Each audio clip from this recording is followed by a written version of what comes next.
bienvenue dans La Leçon, le podcast sur l'art d'échouer. Aujourd'hui, on entend mon lave-vaisselle parce que Aloïse est arrivée 30 minutes en avance et moi j'avais calculé le cycle, il devait durer 35 minutes. Je me suis dit, c'est parfait, à 18h55, tout sera propre, ça sentira bon dans mon appartement. Oh, j'ai honte. Oh là là. Mais qui fait ça? Non, mais 30 minutes, c'est beaucoup trop. Mais j'adore. Excuse-moi. Mais... moi je fais ça.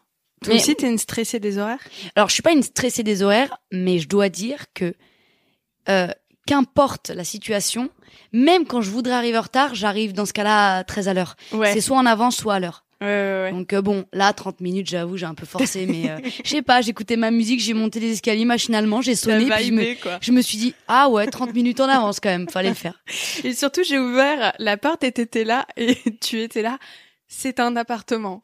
Je suis chez quelqu'un. Oui, parce que je savais pas où on enregistrait ça et je me disais, tu vois, peut-être un bureau, un truc. Tu vois, tu te poses, tu t'embêtes personne à côté de la machine à eau, voilà, c'est ça. Et en fait, non, on est chez toi, donc effectivement, tu mettais ton lave-vaisselle en route, par exemple. Mais écoute, je voulais que les assiettes et les casseroles soient propres pour toi, Aloïse. Putain, j'essaie de bien faire les choses. Fais chier. Écoute, j'ai un verre d'eau qui a l'air parfaitement propre. Je te remercie. Oui. Heureusement d'ailleurs. Heureusement. Moi, ça m'est arrivé une fois de rater un train parce que je suis arrivée trop en avance. Et ça, c'est vraiment l'humiliation où tu te dis waouh. Ça, c'est dur. C'est-à-dire que du coup, tu t'es posé, t'as relâché la pression. Trop. Et du coup, t'as plus fait gaffe, quoi. J'étais dans la salle à Montparnasse et j'avais 1h30 d'avance. Ah ouais, c'est trop. Ouais, c'est pas mal. Ouais, c'est trop. Après, on connaît ça surtout pour prendre les avions, je trouve. Hein. Ouais. Moi, j'arrive toujours trop en avance, mais. Oui, mais je pense qu'on est ensemble à 5h du matin avec une valise cabine pour 15h. Oui. Avec la valise cabine, toi-même, tu sais. Avec la valise cabine. Carrément. C'est là qu'on voit qu'il y a un... Ouais. Écoute, ça s'appelle être professionnel. J'essaie Exactement, de bien sûr. Il y a des branches et puis je me tiens à la force du bras. Ensemble aujourd'hui, on va discuter de ton précédent album. Super album, mauvais timing, et ça c'est vraiment hyper cruel parce que on l'a tous un peu vécu durant la pandémie, les projets qui s'arrêtent, qui prennent du retard, qui fonctionnent pas comme on voudrait, la frustration.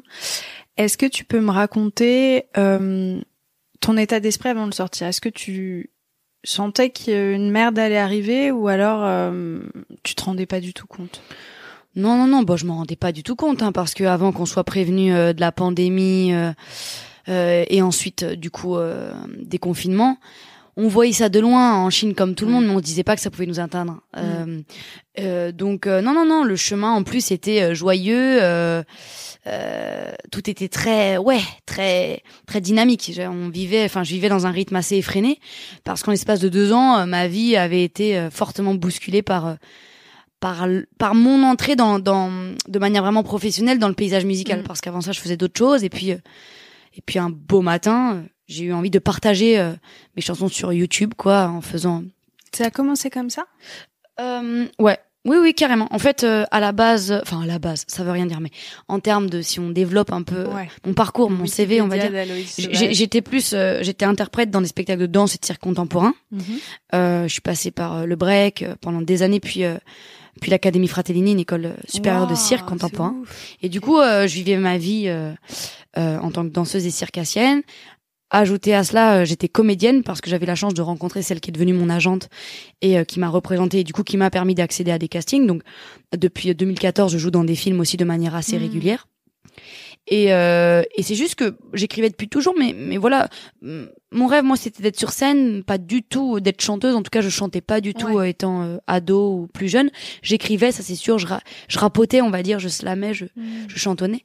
Et puis juste un beau jour, j'ai eu envie de me dire, voilà, je suis bien là, et puis de mettre ça un peu, de donner ça à plus loin que ma seule intimité.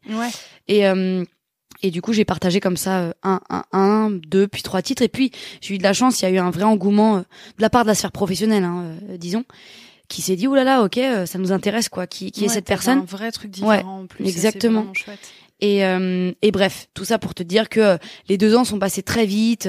J'ai tourné un petit peu, puis après j'ai rencontré ma future équipe, et puis après j'ai sorti un EP, et puis 1 an après j'allais sortir mon premier album. Donc tu vois, très très rapide dans la construction. C'est fou quand même parce que c'est un vrai changement de vie. Et moi par exemple, je te connais grâce à ta musique. Tu te rends compte, en l'espace de 2 ans, c'est tellement rapide quand on y pense. Le cerveau a presque pas le temps de réaliser ce qui se passe, non? Complètement, franchement complètement. J'ai suivi tout et tout le monde et les gens qui m'entouraient à cette époque-là, parce que je connaissais pas ce milieu.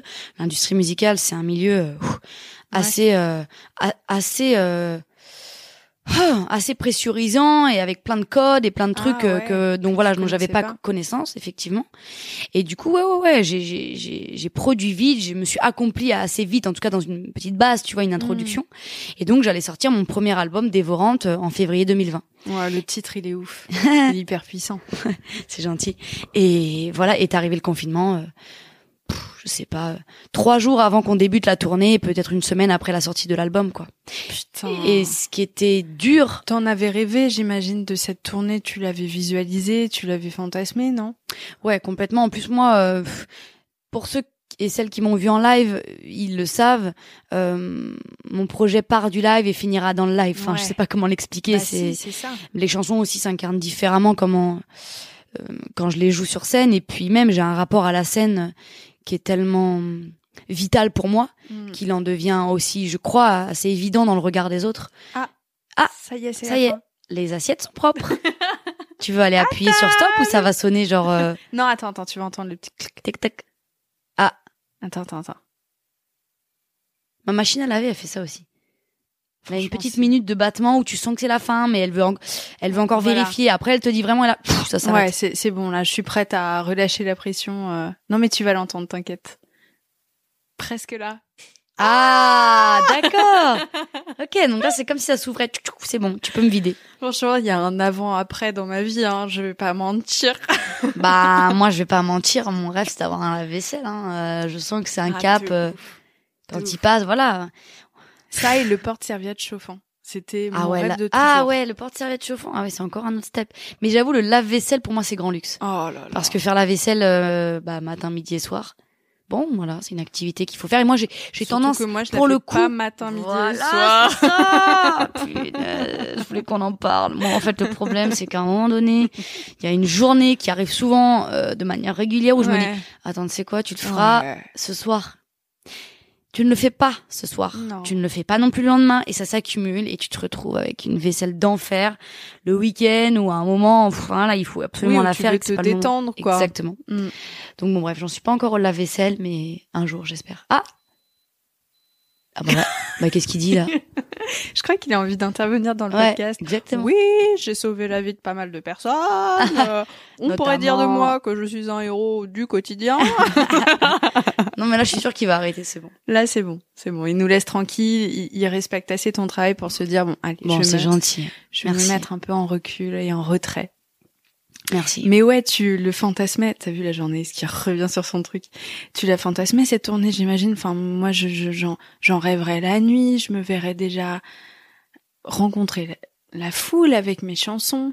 Oui, puis premier album, ça devient assez conséquent parce que bon, là, je parle que en termes de chansons, mais avant ça, j'avais tourné quand même l'année précédente sur mes premières chansons et puis un EP en construction, etc. Donc voilà, mais bon, avec un album, tu présentes 12 chansons, ça y est, tu peux tenir une petite heure, en tout cas présenter un vrai show qui tu vois, qui a une certaine densité, une consistance, tu vois. Et puis aussi, là, je m'en rends compte que maintenant, mais bon, on va en parler parce que c'est tellement beau aussi ce qui se passe pour moi, justement, dans le fait d'avoir été frustrée, en tout cas.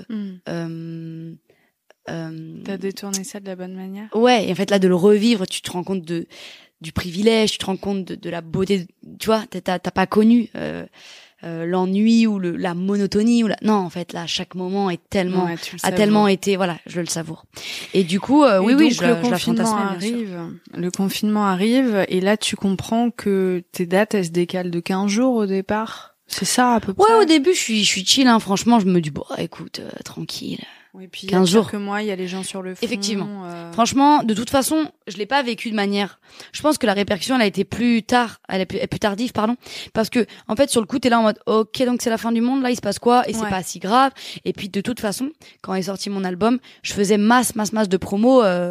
C'est juste que ça s'est déporté en promo un peu virtuel, beaucoup de Zoom, de tu vois, de FaceTime, de trucs virtuels. Donc t'avais un lien encore. Ouais, un petit peu. De vidéos à enregistrer chez soi, c'était beaucoup de boulot pour les artistes parce qu'il fallait tout faire soi-même. Mais du coup, ça allait encore. Et puis après, ça se repousse, et puis en fait, ça se repousse indéfiniment. Et puis à un moment donné, moi, au bout d'un an, je crois. Enfin, décembre 2020, j'ai dit stop. Et puis bon, j'avais aussi d'autres problématiques, j'ai changé d'équipe, d'accompagnement, enfin, il y a eu beaucoup de ça a fait un grand tri en fait, ça a fait un énorme remue-ménage. Comment ça se intérieur. fait ça? Bah parce que tu peux prendre du recul, donc tu te poses à un moment donné, tu dis bon, là je courais, je mettais un peu de côté mes fragilités, ce qui me plaisait pas trop, parce que on retient que le positif, on est dans la dynamique, on y va. Et puis quand tu te poses, tu dis ok, là les trucs qui me plaisaient moins, finalement va peut-être falloir les prendre à bras le corps, et puis voir comment mieux avancer pour soi. Donc comment tu l'as vécu cette période? On était entre quatre murs, et puis la frustration, et puis la déception aussi. Tu te rappelles un peu de ça? Moi j'ai eu de la chance de passer un confinement assez joyeux parce que j'étais dans le sud, on était beaucoup dans une maison. Donc un truc très familial, j'avais quand même du soleil. Donc non, on avait un petit espace, une petite terrasse où on pouvait quand même. Donc rien à voir avec un confinement passé à Paris. Donc non, j'étais d'ailleurs en plus de toute façon tellement impliquée dans la sortie de mon album que j'essayais simplement de le faire vivre de manière virtuelle. Mais après c'est juste que j'ai jamais eu le rapport j'ai eu très peu le rapport physique aux gens. J'ai dû faire 4 concerts en 2020, parce qu'il y a eu quand même 3-4 concerts masqués. Et du coup, j'ai jamais su vraiment ce que les gens, ils avaient, réceptionné de mon album. Et en fait, je le découvre 2 ans plus tard. Wow. Parce que là, 2 ans plus tard, je reprends la route, un petit peu cet été, en mode, là, on est en train de préparer un nouveau projet. Donc, on tease un peu, on se remet en forme, tu vois, on reprend confiance. Donc on a fait une 10aine de dates cet été, une pré-tournée, tu vois. Comment tu fais la pré-tournée? Tu prends des nouvelles chansons de ton album qui est sorti Sauvage, certaines de l'ancien. Comment est-ce que ça fonctionne? L'album il était pas sorti, Sauvage il est sorti le 7 octobre là. Donc cet été je faisais des exclus, je faisais quelques titres nouveaux et des anciens. On va dire 60% d'anciens, 40% de nouveaux. Ah ouais, comme un humoriste qui fait du rodage, quoi. Exactement.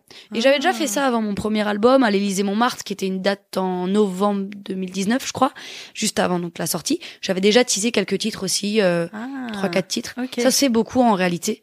Puis ça permet de voir aussi, comment le public réceptionne ça. Donc j'ai fait ça. Et puis bon, c'est les festivals d'été, donc il y a des gens qui viennent pour toi, et puis aussi beaucoup de gens qui viennent pas pour toi, mais t'es à un endroit où la programmation fait que ils sont venus pour un tel, la tête d'affiche, et puis ils te voient toi. Donc j'ai ramené beaucoup de gens à me découvrir, et puis à suivre le projet. Et donc je suis arrivée très avec très forte quoi pour sortir cet album qui est sorti. Et puis là on commence la tournée, et là c'est fou parce que du coup en dehors de Paris qui est forcément la ville là d'où je viens, enfin je viens de banlieue parisienne, mais on va dire que je suis parisienne, et du coup la Cigale qu'on vient de vivre là le 11 octobre, qui était complète, qui était folle dingo, mais là on va en dehors, en province, en Belgique, en Suisse, et puis on va à la découverte d'un public que je ne connais pas, des villes que je ne connais pas, je ne sais pas moi. Alors forcément il y a un petit peu moins de monde que une Cigale remplie, mais les gens chantent mes chansons. Oh, l'émotion. C'est fou. Franchement, je te jure, c'est fou. Et en fait, les gens chantent mes chansons. Mais je sais pas comment. C'est marrant. Là, je reviens d'une série de concerts, 4 concerts. Puis j'ai tweeté chanter des chansons devant des gens qui chantent mes chansons. Ouais. C'est ça, je te jure, c'est ouf. Et pour moi, c'est hyper émouvant. Et du coup, là, je me dis, d'accord. En fait, j'ai compris. Ouais. Et en fait, souvent, moi, ce que j'aime bien faire après le concert, c'est je vais au stand merch, ma mère elle tient le stand merch, elle m'accompagne pendant la tournée, cool. Et du coup sont trop c'est clair. Et du coup fait tellement ça. Ouais. Moi je me pose, je prends le temps, je dédicace les CD, les vinyles pour celles et ceux qui veulent, les affiches et tout, on papote. Et en fait la plupart des gens du coup qui me découvrent là pas actuellement mais qui me suivent depuis un peu plus longtemps, ils me disent t'es l'album de mon confinement, tu m'as aidé à ça, tu m'as sauvé de ça, grâce à toi c'est fou. Ouais, c'est magnifique. Juste que vous pouviez pas le savoir à l'époque. Ouais, quoi. En tout cas, bien sûr, je suis pas à plaindre. J'ai eu quand même des très bons retours sur cet album, mais il y avait quand même la barrière de l'écran, tu vois. Là, de voir des vrais gens, de créer du lien, le temps d'une soirée, de savourer ce moment de vie ensemble, et puis même, tu vois, de redonner envie aussi aux gens de venir au concert, parce qu'on a vachement perdu cette habitude. Je sais pas toi, tu vois, mais moi, je vais beaucoup moins. C'est revenu, mais c'est Paris, il y a tellement de choses cool à voir que je suis pas sûre d'être la bonne personne. Ouais, tu vois. C'est vrai que nous, à Paris, on peut. On n'a pas de jardin, on n'a pas d'autre choix que d'aller faire des concerts. Quoi. Mais tu vois, moi avant, je prenais des abonnements, par exemple. Et je prenais les 3-4 spectacles, et puis je notais les dates, et puis j'y allais avec des potes, la famille et tout. L'option premium, toi. Et maintenant, tu vois, j'y vais un peu au dernier moment. Tac. Et je vois quand même que je suis pas la seule à fonctionner comme ça. Et donc, ouais, ça me fait plaisir, ça me fait tellement plaisir quand je vois des gens qui se déplacent pour venir me voir, puisque là, forcément, on développe le projet. Donc en province, on commence à faire des clubs, des salles un peu petites ou moyennes où je suis en tête d'affiche, tu vois. Donc les gens, ils se déplacent pour moi. Ouais, c'est hyper émouvant. Et c'est hyper émouvant, franchement, c'est hyper émouvant. Mais de toute façon, maintenant, j'ai quasiment plus en club. Je l'ai énormément fait et maintenant, je fais quasiment que des concerts. Et je réalise aujourd'hui à quel point tu t'es vraiment beaucoup plus en lien avec les autres que ce que je faisais à l'époque. Je veux pas comparer les deux parce que c'est 2 moments de ta vie différents et tu sais, t'as un peu envie de renouveau, mais les concerts, punaise, mais tu ressors, c'est comme si tu faisais qu'un avec tout le monde, ça c'est fou. Ouais, c'est ce qui, je trouve que c'est ce qui se passe. En tout cas, moi, c'est ce que je vis. Et puis, forcément, par, du coup, les échanges qu'on a à la fin du concert, et puis, après, les retours, forcément, sur les réseaux, les DM, les messages, je vois que les gens remercient un moment partagé unique, qui, en plus, leur amène de l'énergie pour les jours, les mois. C'est ça. J'espère même, sans prétention, les années à venir, de eux aussi prendre la vie. Tu ressors d'un concert et t'es énergisé. Exactement ça. Et c'est le but. Et moi, j'ai l'impression que sauf si c'est Jacques Brel et que t'as chialé. Et encore. L'émotion est si belle. Mais du coup, voilà, je me sens investie de ce rôle-là. On reparlait de ce moment, donc de cet échec, de se rater, parce que j'imagine que t'en viens à te dire putain, si je m'étais gourée sur telle et telle partie de l'album, j'aurais pu le sortir 2 mois à l'avance. Enfin, t'en viens à te dire des choses un peu bêtes comme ça parce que la vie est faite ainsi. Qu'est-ce que t'en tires comme leçon? Ouais, puis c'est surtout que moi, je sortais mon premier album qui était l'installation. Tu vois. Puis un premier bébé, on le retrouve exactement. Pas, quoi. Et du coup, en fait, moi, j'ai eu vachement ce truc de, en plus, comme je disais, j'ai changé d'équipe, donc je me suis retrouvée dans une solitude aussi de comment on redessine les contours de son existence, de ses envies, de ses rêves, et au-delà de ça, en fait, j'avais plus de place. J'étais ni à la place de la petite pépite qui débarque en mode voilà, et ni à la place de l'artiste affirmé qui a posé quelque chose avec un premier projet et qui en fait, j'étais là en mode franchement, personne m'attend, tu vois. Enfin, c'est un deuxième projet, donc plus avec l'énergie du premier. Exactement. Mais comme t'as pas eu le premier, où est-ce que tu te places? Mais et souvent, c'est vrai que dans le ressenti, Sauvage, je le vois comme un deuxième premier album, tu vois. C'est pas anodin.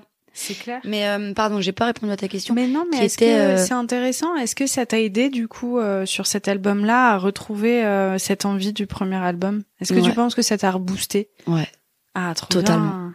La leçon que j'en tire, c'est que la vie fait bien les choses. Ouais. Et que Sauvage, c'est totalement un deuxième album, que je le ressente comme un deuxième premier album, c'est pas anodin, parce que sans du tout nier mon premier EP Jimmy et mon album Dévorante, dont je suis très fière, Sauvage pose les bases d'une renaissance qui va au-delà d'une simple sortie d'album. Ça, c'est un truc beaucoup plus symbolique, qui a un rapport avec ma vie entière et qui du coup a tellement d'énergie et de sentiments et d'émotionnel dedans qu'il est beaucoup plus fort et qui, je le sais intimement, va m'amener beaucoup plus loin, beaucoup plus densément, beaucoup plus sincèrement, beaucoup plus tout, tu vois. Parce que tu l'appelles comme ton... C'est ça, t'as tout compris. Non mais c'est vrai. Ouais, bien sûr, il porte mon nom et c'est pas pour rien. Mais du coup, j'en tire une leçon de vie assez importante et touchante, même si les 2 années passées n'ont pas été simples du tout. Il y a eu plein de déflagrations, c'est ça, à la fois personnelles, professionnelles, et en même temps tout était tellement imbriqué que j'ai dû faire un espèce de reset qui du coup me place à un endroit aujourd'hui à nouveau dans un espace de jeu, de curiosité, d'entrain, et en même temps donc de nouveauté, parce que tout est nouveau, il y a plein de premières fois encore que je n'ai pas pu vivre, et en même temps avec une force, avec une confiance aussi en moi que j'ai repris, un accompagnement plus choisi, mon noyau dur, comment j'ai envie de faire les choses, pourquoi, en ayant pris le recul, en ayant laissé le temps faire les choses et me faire digérer les bonnes choses, tu vois. Donc franchement c'est incroyable. Et puis moi je me dis qu'il faut de la force et du courage pour réaliser qu'on n'est pas entouré de la bonne équipe et préférer faire un reset, quitte à être solo pendant un temps et avoir une putain de trouille, parce que ça doit être terrifiant en fait de se retrouver à nouveau seul, et reprendre le temps de faire de constituer une nouvelle équipe. Ouais, c'est comme si la vie m'avait fait faire un choix que j'aurais peut-être pu faire plus tardivement, en tout cas resetter quelques paramètres où je faisais des légers compromis, des choses comme ça, mais en fait ça aurait été trop tard, j'aurais été embarquée dans un chemin qui était peut-être pas 100% le mien. Alors que là c'est comme si attends, là c'est quoi, vas-y, t'es sûr, c'est quoi, je te mets une petite béquille, mais quand tu vas reprendre, c'est pour toute la vie, tu vois. Et je le sens comme ça, et c'est je me sens très reconnaissante de ce que j'ai traversé, et notamment aussi avec les gens qui m'ont accompagnée pour ça dépasse le cadre de sortir un album ou de faire des chansons, c'est même, tu vois, personnellement aussi un cap de passer, et puis un cycle qui s'est fermé, un cycle qui s'est ouvert, mais en même temps c'est drôle parce que comme je fabrique des chansons, je fais de l'art, ça s'est concrétisé dans quelque chose qui restera à vie, qui est cet album qui s'appelle Sauvage, et du coup pour moi, c'est tout symboliquement, c'est fort. Est-ce que c'est l'album de la maturité, Aloïs?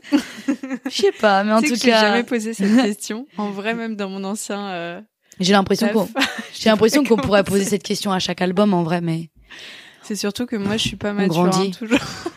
Moi, je suis mature sur certains points et sur certains d'autres pas du tout. Et puis, on s'en fiche un peu. En tout cas, c'est l'album de la Renaissance, ça c'est sûr. Ah, c'est trop beau ça. En tout cas, Sauvage, c'est mon nom de scène, mais c'est mon nom de famille. C'est magnifique. Et du coup, ça te définit aussi? Ouais, complètement. C'est un adjectif, c'est un nom commun, enfin Sauvage. Et puis forcément, j'ai enlacé ce nom. Du coup, moi, c'est un rapport au corps, c'est un rapport à la liberté.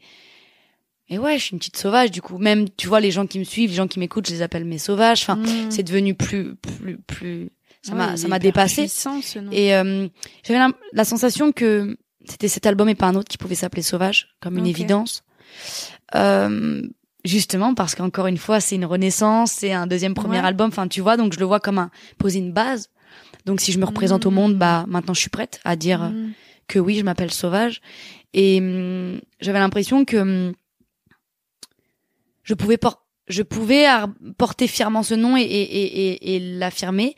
Un endroit peut-être qu'avant j'étais trop petite. Il fallait prendre de la force, il fallait prendre, tu vois, de la vigueur pour endosser ce rôle de chef de meute. Tu vois, tout ça a un rapport au champ lexical de Sauvage. Être là donner de la puissance, et maintenant exactement. T'as même plus besoin. En Amazon, en chef de meute, tu vois. Et puis c'est drôle, mais ça je l'ai pas conscientisé. Mais au fil des discussions, des promos, des échanges comme ça, dévorantes, je parlais de mes envies dévorantes, de mes angoisses, de mes tristesses, de tout ce qui me dévore, parce que je pense que je vis les émotions de manière assez extrême. Et puis c'est drôle d'appeler le deuxième projet Sauvage, parce que là c'est l'inverse, c'est moi qui dévore. C'est beau. Donc maintenant je crois que j'ai plus envie de me faire marcher dessus. Je pose mes limites, je sais davantage, c'est un apprentissage de vie, mais je sais davantage dire non, oui, pourquoi, comment, et du coup, je suis plus sauvage que jamais. Ouais, et puis ça fonctionne bien avec ces dernières années que t'as vécues, les apprentissages et la puissance aussi qu'on prend en soi quand on se découvre, quand on se connaît mieux. Complètement. Si tu as la puissance, c'est un mot qui me parle, et je pense que cet album parle de ça aussi, de puissance. Comment moi j'ai tellement envie aussi, par le biais de mes chansons, de juste faire souvent, tu sais, souvent les gens qui viennent me voir en concert, ils me disent quelle énergie, ce que tu donnes, etc. Et souvent je leur dis, vraiment, c'est pas une formule de politesse, c'est vraiment un ressenti. Je leur dis, vous savez, moi je suis qu'un miroir. Vous me donnez quelque chose que je vous renvoie pour que vous preniez conscience de votre puissance, en fait. Ah ouais. Et pour moi, c'est ça. J'ai envie que les gens prennent conscience de leur puissance, de leur pouvoir, parce que moi-même, je le fais pour moi. Je le cherche jour après jour, et je pense bien sûr être plus powerful qu'avant. Mais je pense qu'on est tous très puissants, sauf qu'on sait pas comment l'aborder. On le nie aussi souvent, parce que c'est dur d'avoir confiance et de dire, moi je sens les choses comme ça et je vais les faire comme ça, tu vois. Donc ouais, je pense qu'il y a beaucoup de ça dans mes chansons aussi. Ouais, on nous apprend à rester à notre place et toi tu prends ton micro et tu fais youhou. Exactement. Et moi je m'envole. Moi je m'envole et je dis ouh, je vole. Les gars, regardez. Nanana. Comme quoi si elle vole, moi aussi je peux voler. Exactement. Est-ce qu'on parlerait pas de ta promo pour terminer? Alors je sais qu'il y a un Olympia qui arrive le 16 mai et ça c'est un truc de ouf. Il y a encore des places, on peut encore prendre sa place. Ouais, tu peux encore prendre ta place, bien sûr, avec plaisir. Je veux que cette salle soit remplie à ras-bord et qu'on fête, qu'on célèbre. Ouais, l'Olympia, c'est tu viendras. Il y a plein d'autres dates après de la tournée. Est-ce que je peux dire mes dates de décembre? Allez, let's go. Allez, juste avant Noël, je vous fais décembre. Bon, il y a aussi tout novembre, mais en décembre, je joue à Lyon, à Reims, à Bruxelles, à Antibes, à Istres, à Montpellier. Faut venir. Et puis après il y a des belles villes en plus. Ouais. Du coup, tu t'es fait plaisir. Ouais, on se fait plaisir. Et puis il y a plein de dates en 2023, on n'arrête pas, on poursuit jusqu'à l'Olympia, juste avant les festivals d'été. Et l'Olympia, ouais, ça va être une méga célébration. Mais tu vas pas arrêter parce que du coup, tu vas être en tournée et ensuite tu vas enchaîner avec les festivals? Ouais, c'est ça. Je vais faire une petite c'est pas une pause parce que je vais être en tournage, mais pour un film. Mais oui, c'est ça. Il y a une petite pause quand même hivernale pour Noël. Tout ça, on va se poser un petit peu en janvier. Même. Mais après, là, on a juste envie de jouer les chansons en live et puis surtout d'aller à la rencontre du plus de monde possible, en fait, tu vois. Donc ça en fait des gens à aller voir. Ouais, et puis il y a un album à rattraper là. Exactement. Donc là, on donne tout. On donne tout. Bon gros kiff. Prenez votre place. Et on sent que le show va être 2 fois plus vivant et une plus grosse célébration encore. Et comme quoi, ça arrive à tout le monde d'avoir le bon projet, le mauvais timing, c'est pas grave. Non, c'est pas grave. Parfois, c'est même pour le mieux. La preuve, toi, ça t'a permis de réorchestrer ta vie. Exactement, c'est ça. Donc bon, comme tu le disais, tout arrive... comme ça doit. Voilà, exactement. Merci beaucoup. Merci à toi, c'était un plaisir. T'as bien fait de venir 30 minutes en avance, du coup. Tu vois. J'espère que cet épisode vous a plu. Pour suivre les coulisses du podcast, n'hésitez pas à me follower sur Instagram, @Paulette_Grisoni, sur Twitter, podcast LL en majuscule, ou sur Facebook, La Leçon Podcast. On se dit à très vite pour un nouvel épisode.